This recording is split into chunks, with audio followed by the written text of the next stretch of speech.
Hey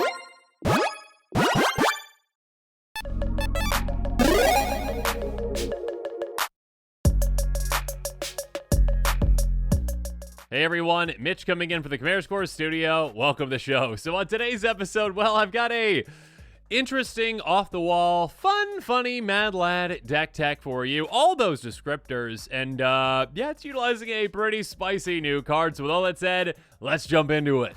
And that new card is not the commander for this deck, which of course is Cody Vociferous Codex. I love you, Cody. You have been part of some of my favorite decks that I've ever built. Thank you for existing. And actually, this deck would not be possible with this iteration without you, essentially. A 1/4 construct that costs 3. You can't cast permanent spells. That's slightly a downside, and if this commander stopped there, this would be a terrible card. That being said, it doesn't stop there. Pay 4, tap, add Wooburg. When you cast your next spell this turn, exile cards from the top of your library to exile an instant or sorcery card with lesser mana value. Until end of turn, you may cast that card without paying its mana cost. Put each other card exiled this way on the bottom of your library in a random order. Basically, hey, kind of like specific Cascade. Cast your next spell, which is going to be non-permanent, essentially. And then as soon as you do that, reveal cards off the top of your library. So you hit a slightly smaller spell that is an instant or sorcery, and you cast that for free. Well, until the end of the turn, right, essentially. So there you go. Basically, what you are doing with this kind of a strategy, with this kind of a deck, with this kind of a build is, well, if you didn't see the thumbnail, I'm going to be including like 40 of a single card in this deck, and yeah, each of those cards are guaranteed to hit a single card, and when that happens, crazy stuff is going to occur. So Cody will ensure that we hit the one card we need to hit for the rest of our crazy off-the-wall deck to work. Now, even though Cody is incredibly budget-friendly, just 14 cents, in the rest of the deck, except for, well, one card, which is kind of like 40 cards, the rest of the deck, all those other cards, are 50 cents or less. Even with all that, the budget for this deck is actually $143.25 because that one card that we use 40 times is, well, the golden pig of this deck, of course, and that is Slime Against Humanity. Yeah, hilarious name. Crime Against Humanity. Got it. Sorcery for 2 in a green. Create a 0/0 green ooze creature token with trample. Put X counters on it. Rex is 2 plus the total number of cards you own in exile and your graveyard that are oozes or are named Slime Against Humanity. A deck can have any number of cards named Slime Against Humanity. Okay, so we have 40 of these. So it's not like golden pigs kind of is what this category really is. We have 40 of these. These cards currently, and they just came out in Karlov Manor, are, even though they're common, they are $3.41 right now. So, yeah, that's quite expensive. And actually, obviously, the vast majority of the price of this deck, if you multiply that out, that's like, what, like $130 at least of the price of this deck. So, the reason why this deck is more expensive than the vast majority of my other decks is because, well, I wanted to build around this card, and you really need to just go heavy into the number of cards in the deck for it. So, I'm making like an exception just for this one, which is like 40 times an exception. But still, you can probably proxy this one if you really want to build this deck and you don't want to spend that price. So proxy it if you really need to. Regardless, what we are planning to do is to really take advantage of the fact that this again says 2 plus the total number of cards you own in exile and in your graveyard. So it doesn't matter if we actually have these cards, in our hand or we've actually played them before, as long as they're in our graveyard, or in this case for my deck, in exile, we get extra benefits. So again, we can say like, oh, okay, if I've got a way to say maybe exile, well, I don't know, like 28 of those cards, essentially, once we do that, guess what? Every single time we cast one of these, it's going to be a 30-30 ooze, right? Because it's 2 plus the total number of Slime Against Humanities that we have exiled. And oozes, but don't worry about that for this deck. So, because we can include any number of them, again, I decided 40. Typically, we're going to want to get rid of maybe 28 or so. So we have like 30-30 slimes rolling around. You can get rid of even more than that, but be careful, okay? Because what we're going to be doing next, let's talk about that in our next tactic. So now let's move on to tactic number 2, level it. Because this actually got inspired from Leveler, because I was initially going to be building this deck around Leveler, but then there's some complications to that, and then I discovered this little gem. Test of Talents, an instant for 1 in a blue. Counter target instant or sorcery spell. Its controller searches controller's graveyard, hand, and library for any number of cards with the same name as that spell and exile them. That player shuffles, then draws a card for each card exiled from their hand. this way. So what we're going to be doing is activate Cody after you get it out, cast one of your many Slimes Against Humanity, and all of a sudden you have to reveal at the top of your library until you hit something that costs 2 or less that's instant sorcery. Hint, hint, wink, wink. We only have one card that meets that requirement, which is this. So what will happen then is we get to cast this. It is an instant, so we can actually counter our own Slime Against Humanity. And then what we do is we search our library and hand and everything essentially, right, for that card, and we can say, go away permanently. Now, typically you would never want to exile your own things, especially when your entire deck is built around that card. That being said, again, with this scenario, the more Slimes Against Humanity we have in exile, the better each Slime Against Humanity we have that we are casting. So essentially, again, with my example and my thought would be, okay, 28 seems like a good number, but again, like, depending on, you know, whatever your opponent's situation is, what creatures they have in play, and keep in mind, this can happen as early as turn, what, like 4, essentially, when you're doing that, just typically. So, yes, being able to do this, counter your own spell, get rid of those, get to 28, all of a sudden, every single time you cast one of your Slimes Against Humanity, you make a 30-30. Every single time. I mean, I guess it gets larger and larger because it counts your graveyard then too, but still, at a base level, you have a 30-30 with trample that, of course, you can just do some nasty things with. So yeah, this is the basic setup for the deck. Pretty off the wall, pretty fun. Let's get into the rest of the tactics. So let's move on to tactic number 3, pack a punch, because your opponents might think they're safe, right? Your opponents might be like, oh, okay, well, you just made it a 30-30. Good for you. I've got my defender's deck with a lot of walls, and I've got a lot of defense, and I'm going to be able to stop you.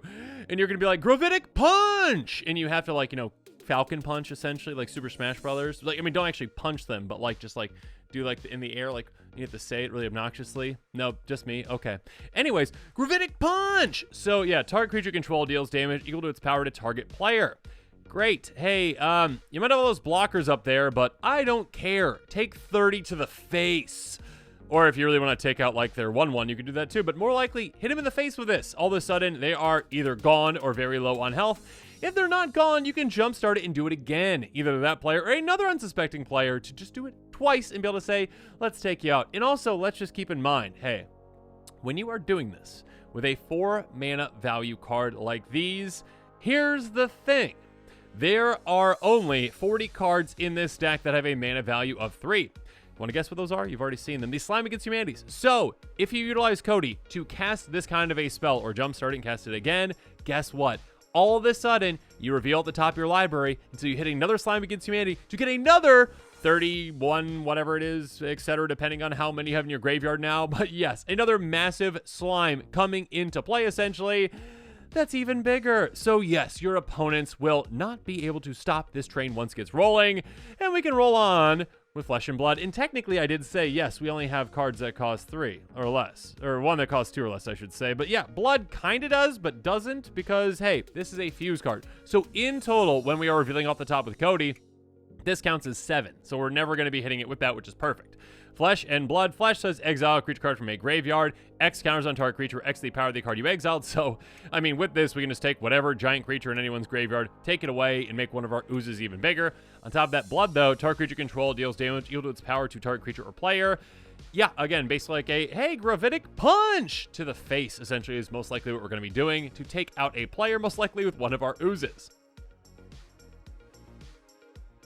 But now let's move on to tactic number 4 coming through, because yes, our slimes, our oozes do have trample, and that's great. But yeah, we kind of just want sometimes to just be able to get through with everything no matter what. I mean, trample is great. Again, if they have, 20 toughness worth of blocking, we are still going to probably take out all their creatures and deal them 10 damage still. So yeah, we'll still be able to take them out quickly.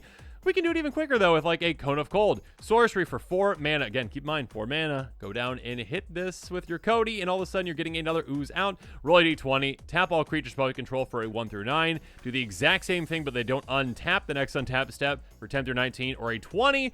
Tap them all down, and then all of a sudden, they don't untap, and also, until our next turn, their creatures come into play tap. So, basically, you're never getting any blockers ever again by the time that, this game is over. And then we got Cosmotronic Wave. 1 damage each creature opponents control. So if you just happen to be playing against an opponent's like tokens deck that says little 1/1s, great, they're all gone. Regardless, even if they're not, creatures your opponents control can't block this turn, which is massive. That is huge. That is saying, Yeah, you might have that massive army. Again, you're playing into your Arcades the Strategist Friends deck, right? Oh, they got all these walls. Who cares? You can't block. I'm coming through. I'm taking you out with my Slime Oozes. They've got Hazardous Blast, the exact same thing. So again, having multiple of these can just be great in the deck to say, yeah, you know what? You still can't block. Even if that other player got taken out and this other player's like, well, you had to use your spells, right? So I'm fine. No, I'm not fine. I'm gone. Especially with a very weird card like Invert the Skies. I love this card. It is so strange. Very strange art, too. Instant for 3 and a Simic. Creatures your opponents control lose flying until end of turn if green was spent to cast it, and creatures control gain flying until end of turn if blue was spent to cast it. Basically, if you spend green-blue, unless your opponents have creatures with reach, which is very rare, your creatures are unblockable. Because again, yours gain flying, they lose flying, instant speed, have fun. Too bad to your opponents. Moving on, at 5 mana, and yes, we do go up sometimes with that as well. That is okay. We're not restricted to just 4 mana. We got Bond of Discipline, Sorcerer, 5 mana, tap all creatures opponents control. Creatures you control gain lifelink until end of turn. So now, not only are we tapping down all of our opponent's creatures, they're not going to be able to block with those creatures. All of a sudden, we're like, you know what? It's not good enough to just take out like 2 players, all right? Not good enough. Not good enough at all. I want to pad my life total an absurd amount, probably like, 90 plus, with my 3 oozes going through. Whatever it is, you gain a ton of life, you pad your life total, you probably take players out with something like this. Moving on. Order and Chaos, again, yet another split card. So again, Cody won't see it, as a 3 or a 4. It's going to see it as a 7 in the deck, essentially. Order is exile target attacking creature. That can come in handy if someone's swinging at you with something massive. Cool, take it out. If not, though, save it for Chaos, which says creatures can't block this turn, which is massive again because, yeah, you're going to cast that out of your turn and be like, your creatures can't block. Here come my massive Ooze Slimes. Moving on, let's move on to tack number 5, bring it back, because, yeah, there are going to be times we need to bring things back, depending on, well, if we need, another of our Slimes Against Humanity's back to make some more, or if we need one of our get-through cards as well. Bond of Insight can be a great one, source for 4 mana. Each player mills 4, return up to 2 target instant or source cards from your graveyard to your hand, exile this. So yeah, the milling, that could be nice for us. It doesn't really matter if we mill our opponents, I guess, unless they're really low on cards for some reason. Regardless, what we care about, again, is basically get 2 things back, and that can be crucial for us. Speaking of which, Healing Technique. Demonstrate. So, hey, opponent over there, do you want to be friends until I smash you in the face with an ooze? Cool. You get a card back. I get 2 cards back out of my graveyard. I also get to gain life equal to the card's mana value, each of them, I should say, and exile this. So basically, again, 4 mana, bring 2 things back. Yes, please. Again, this can help you out in so many situations. And sure, you gave your opponent a little bit of health, but is that really going to matter? No, not at all, because you have those massive ooze slimes. I keep saying ooze slimes because it's like, it makes oozes, but it's slime against humanity. So, you know what I mean? Next up, Mystic Retrieval. Source for 4 mana. You can also flash it back again, which is huge, like we talked about earlier with Jumpstart and Cody. Return target instant or sorcery card from your graveyard to your hand. So again, get something back again when you need it. Then there's Reconstruct History. Source for 4 mana in Boros. Return up to 1 target artifact, enchantment, instant, sorcery, planeswalker to your hand, exile it. The ones we really care about, again, right there, are going to be instant sorcery. So yeah, we can get those things back, and we can utilize them in fantastic fashion. Next up, though, let's talk about some fantastic tutors that can help us out as well with tactic number 6. Go get it, because there are going to be times when you actually go get something specific, again, like a recursion spell to get back some more slime against humanity, or a spell that, again, helps get our creatures through. So we've got Clutch of the Undercity, an instant for 4 mana. It says return target permanent back to its owner's hands. Controller loses 3 life. This can actually be beneficial if, like, say an opponent has a good blocker in play, but, like, nothing else, and we're like, okay, bounce that back to your hand. Cool. Yay! Swing through with the news.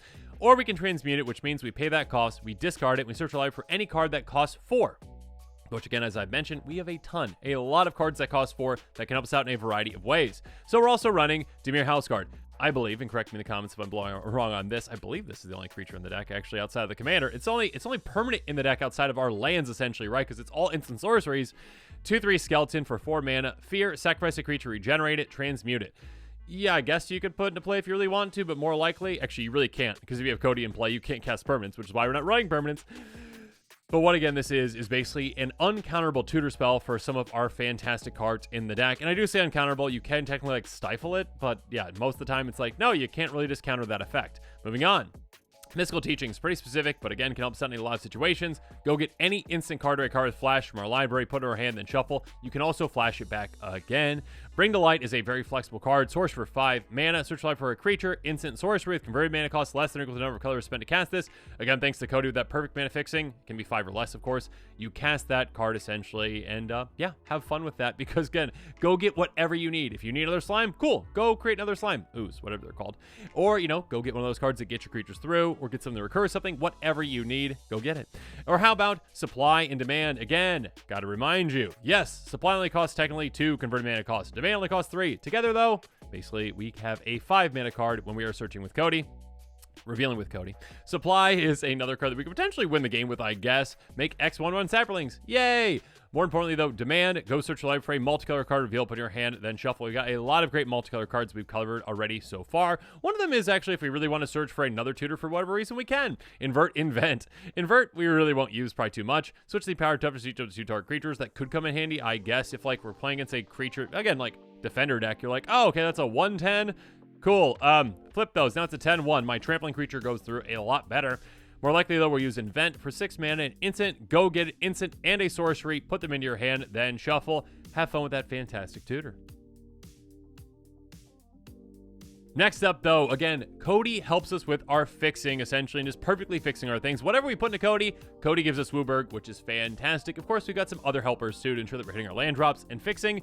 Migratory Route, though, all these are going to have basic land cycling, too slow to say it once. Basic land cycling for 2. That's fantastic. Again, pay 2, discard this card, go get any basic, put it in our hand. Cool. Also, if we really want to make 4 birds, we can. Then there's Sylvan Reclamation. This one, again, basic land cycling, or exile 2 target artifacts and or enchantments, so a fantastic piece removal for us. Grave Upheaval can actually win us the game on its own sometimes. Put a creature card from a graveyard on the battlefield to control it gains haste. Yeah, if an opponent has a big juicy creature in their graveyard, we'll be like, my slimes are great, but I also want that now. And now we're going to take you out with that. Or again, basic land cycling. And again, we can also take our opponents out with Treacherous Terrain, which is quite funny when you do so. Deals damage to each opponent equal to the number of lands the player controls.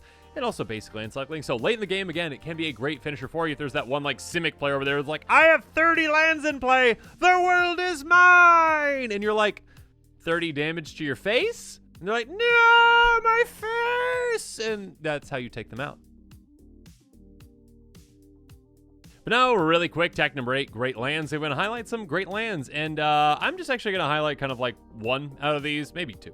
Basically, bounce lands. Bounce lands are fantastic for Cody because, hey, we want to make sure that we are hitting our land drops. This is a great way to do so because these lands kind of in a way count as 2 lands because, again, you play a basic land, essentially. Let's just say it's a basic, essentially. You play a basic land. Cool. Next turn, play one of these. Bounce that basic back to your hand. The next turn, you have another land drop. So these can be crucial. These can be very helpful for you. Again, they each tap for 2. All fantastic. We're running each of them for their guild's colors. And then also, guildless commons. This one only taps for 2 colors. But again, Cody helps us fix our mana. So that is completely fine with us. Again, great ways to make sure we're hitting our land drops. But now as this episode is coming to a close, it's time for me to hear from you. So in the comments below, let me know your thoughts are on this one. Again, I kind of like it. Again, I initially started off, I'm going to be honest, with like, Essica, Prismatic Bridge, going into Leveler deck. And I'm like, okay, my entire library is gone. Crazy fun times. Let's see. Okay, even if I have like 3 Slime Against Humanities in my hand, great. That's like 3 massive creatures. But then I was like, okay, wait, but if I draw, then I'm in trouble. So do I go for like Obstinate Familiar and then not draw anymore? Or, again, love Test of Talents. Weird cards like that are off the wall that are like, yeah, usually that's like reserved for like playing against like a standard deck. But hey, with this, it's like, no. I counter my own spell. Got it. Also, what's kind of funny, too, is if you're playing against your opponent's Slime Against Humanity deck or your opponent's, like, Dragon's Approach deck for some reason, yeah, you could counter their own spell and then take them out, essentially, of the game, which is quite funny. Regardless, let me know your thoughts are on this one. If you are interested in this deck, make sure you check out that deck list link in the description below. Thanks for hanging with me. And, of course, as always, thanks again, and have a good one. This show and episodes like this one are possible thanks to viewers like you. If you're looking for an easy way to help support this show, make sure that you like, share, and subscribe. Also, hit that bell notification icon so you don't miss any new episodes. You can also go check out our playmats and other merchandise at thecommandersquarters.com. We also have a ton of brand new t-shirt designs in stock, so make sure you check out those as well. Another easy way to support this show is with our TCG Player affiliate links. So whether you're buying a deck or individual cards, you can use this general link right here or one in the description. And the final way that you can support this show is by supporting us directly by becoming a patron. There are many benefits to being a patron, and I truly couldn't do this without all of their support.